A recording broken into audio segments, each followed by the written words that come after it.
자, 이거는 노스웨스트, 이쪽에 저 에너지 소비량을 보면 이게 미국이고 중국이 에너지 소비량이 이렇게 늘고 있고 우리나라하고 일본이죠. 어느 게, 요게 우리나라고 요게 일본 같은데, 요게 일본, 요게 우리나라, 그 다음에 중국. 에너지를 저렇게 쓰는데 주로 그걸 또 석탄을 쓰니까, 미세먼지가 많을 수밖에 없죠. 이거는 전 세계 그 단위 면적당 그 PM2.5에 의한 사망자 수를 보면 인도가 제일 심하고 중국 이쪽이 심하고 인도 여기는 아까 연료, 그걸로 검댕이들, 그걸로 죽는 사람이 많고 여기는 공업에서 디젤에서 나오는 석탄이나 이런 공업에서 나오는 데고 미국은 동부 쪽이 좀 심하고 유럽은 전체적으로 이쪽이 심하고 아프리카에는 여기는 사하라 먼지가 영향을 주고요. 그렇다는 거고 그런데 이거 보세요. 우리나라 카디오바스큘러 디지즈 심혈관 질환 사망자 수가 꾸준히 줄어요. 이렇게 이거는 미세먼지가 우리나라가 계속 좋아지고 있다는 얘기예요. 근데 신문에는 이런 거 절대로 안 내요.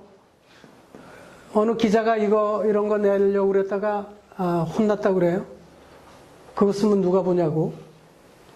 뭐가 자꾸 나쁘다고 그러고 그 기사를 써야 사람들이 보는데 이런 거는 내도 도움이 안 되는지. 어쨌든 근래에 그 언론의 관심도를 보면 2013년 후에 관심도가 이렇게 피로 올라가요. 관심도가. 근데 이거는 PM10 변화고요.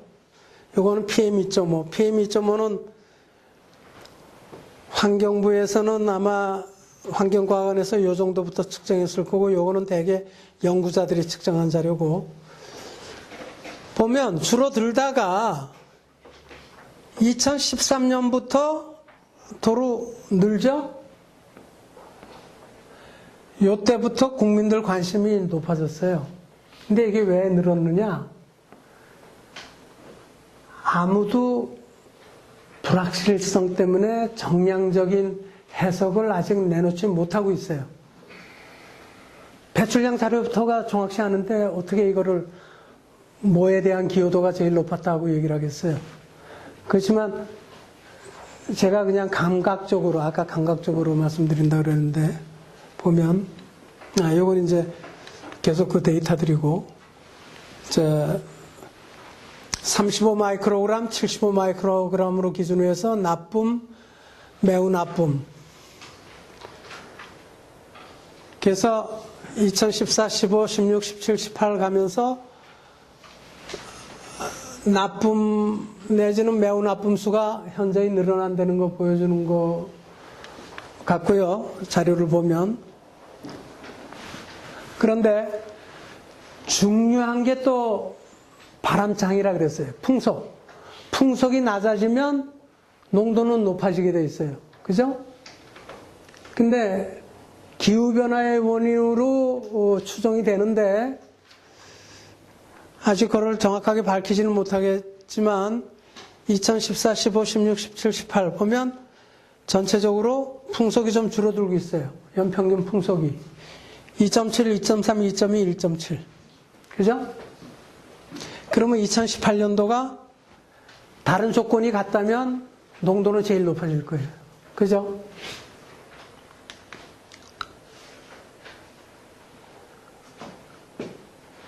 매우 나쁨 날짜가 1, 4, 9 더 높아졌어요. 나쁨도 14, 22, 25 좀 높아지는 추세고, 그죠? 이거는 뭐 외국 사례인데, 외국 농도하고 비교할 때 한국이 26점 여기 되고, 멕시코, 이탈리아, 독일, 그래서 중국이 한 60, 거의 50 얼마가 되고,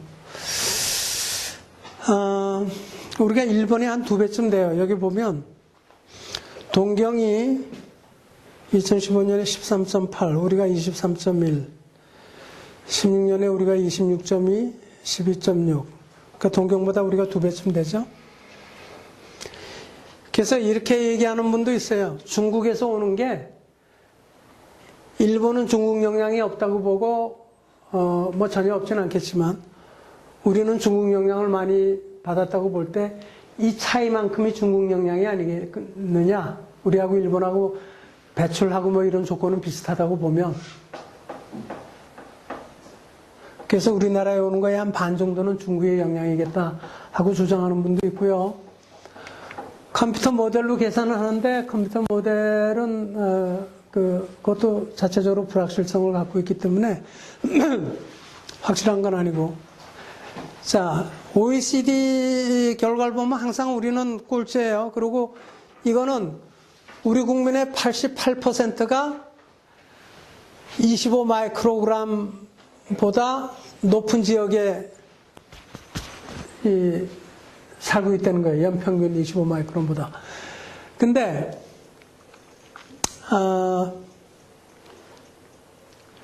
세계보건기구의 기준은 연평균이 10 마이크로그램이에요.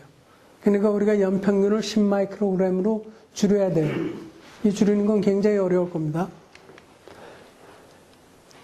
자, 이제부터는 2013년부터 왜 그러면 줄어들던 게 도로 늘어나느냐, 그 얘기를 좀 하려고 그러는데요. 일단 바람장의 영향은 아까 좀 있는 걸로 봤죠. 바람이 좀 약해지고 있었어요. 그 다음에가 이제 질소산화물이 급증했다는 건데, 그 과정을 제가 지금 여기서 보이면, NO2가 좀 감소하는 듯 하다가 여기서 2012년, 13년에서 다시 꺾어져 올라가요. NO2가. 이건 농도 측정한 거예요. 이게 이제 우리나라 자동차 대수 증가하는 건데 2005년부터 쭉 여기 보면 요 빨간 거는 경유차고 요거는 휘발유차예요. 휘발유차는 2011년 이때부터 확 줄어들어요.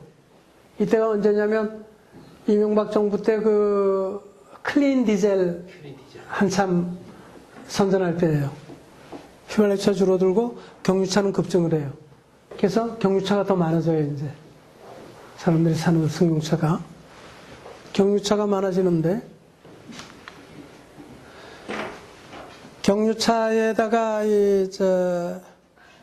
PM수라는 요 직접 측정 장비를 달고 로드 주행 테스트를 했어요. 20개 종류에 대해서. 20개 종류에 대해서. 여기 아래 요게 환경 기준이에요. 요 빨간 게 환경 기준이에요. 빨간 게. 그러면 여기 보시면 요 20가지 중에 두 가지는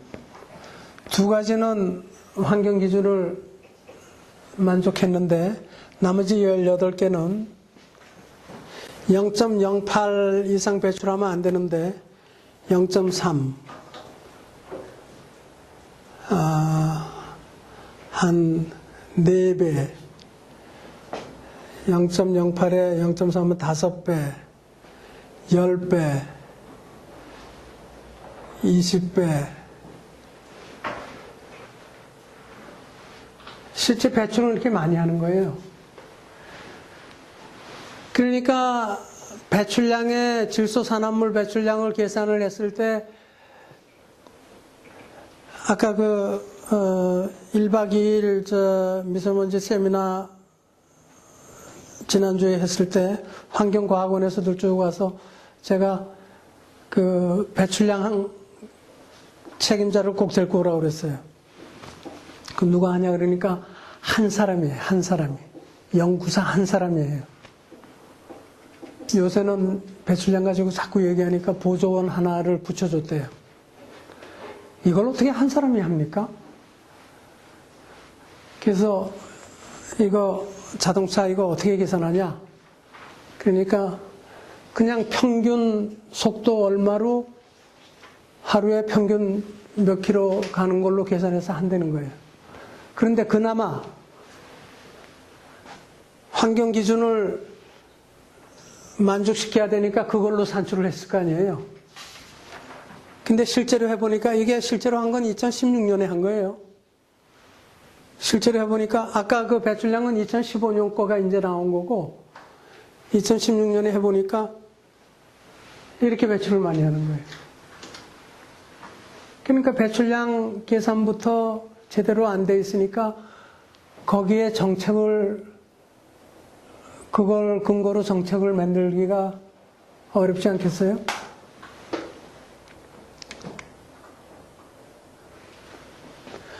요게 아까 제가 얘기한 2015년 5월에 미국 캘리포니아 로스앤젤레스의 대교 영국에서 나온 보고서인데 메이트 4라는 그 프로젝트인데 여기 이제 성분이 뭐라는 거하고 PM2.5에 요게 톡식 리스크, 독성 위해성. 빨간 게 디젤 파티클레이트 매트, 디젤에서 나오는 거, 벤젠에서 나오는 거, 카보닐, 아더. 디젤에서 나오는 게 독성이 이렇게 다른 거에 비해서 많고요. 그 다음에 이거는 이제 모델 스타트인데 이 모델에 보면 이게 3월 23일부터 27일까지 보면 미세먼지 농도가 높아졌을 때 요게 요 점선이 아마 데이트할 겁니다. 미세먼지 농도. 질산염이 노란 게 질산염이에요. 질산염이 이렇게 크다는 거예요. 그러니까 질산염의 영향이 즉 질소산화물 배출이 이만큼 미세먼지에 크게 기여를 하고 있는 거죠.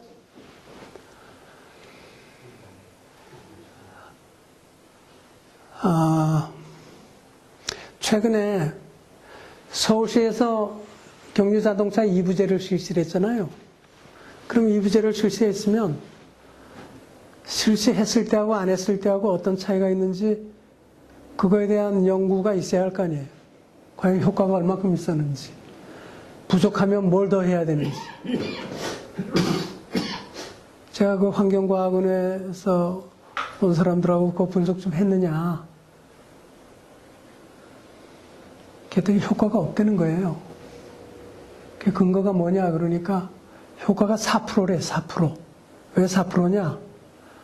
이따가 이제 제가 그 자료 나오면 보여드리겠지만 성분을 뭘 측정을 해서 분석을 한 게 아니고 자기네 배출량에 의해서 보면 공장 기여도가 예를 들어서 뭐 40 몇 프로, 발전소가 30%, 자동차가 경유차가 뭐 10 몇 프로. 근데 그거 반으로 줄이면 10 몇 프로에서 반으로 줄면 뭐 5, 6%밖에 안 된다 이제 이런 소리. 뭐 그런 근거로 해서 4%라는 거예요. 그러니까 엉터리 데이터 가지고 그 효과가 몇 프로밖에 안 될 거다. 실제로는 이만큼 더 큰데 이런 것들이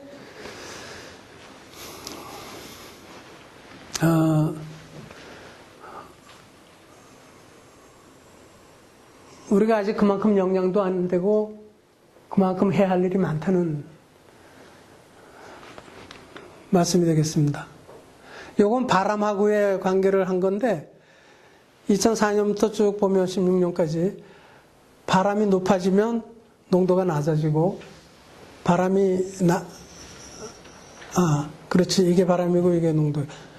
바람이 높아지면 농도가 낮아지고 바람이 작아지면 농도가 증가하고 그런 걸 보여드리는 거예요. 그래서 바람이 중요한 팩터라는 거. 2014년하고 17년 서울을 비교를 했더니 바람이 2.8하고 1.9m, 초속 2.8, 1.9m. 그러니까 이럴 때가 농도가 더 높고 발생 빈도도 4일하고 13일하고 더 고농도 발생일이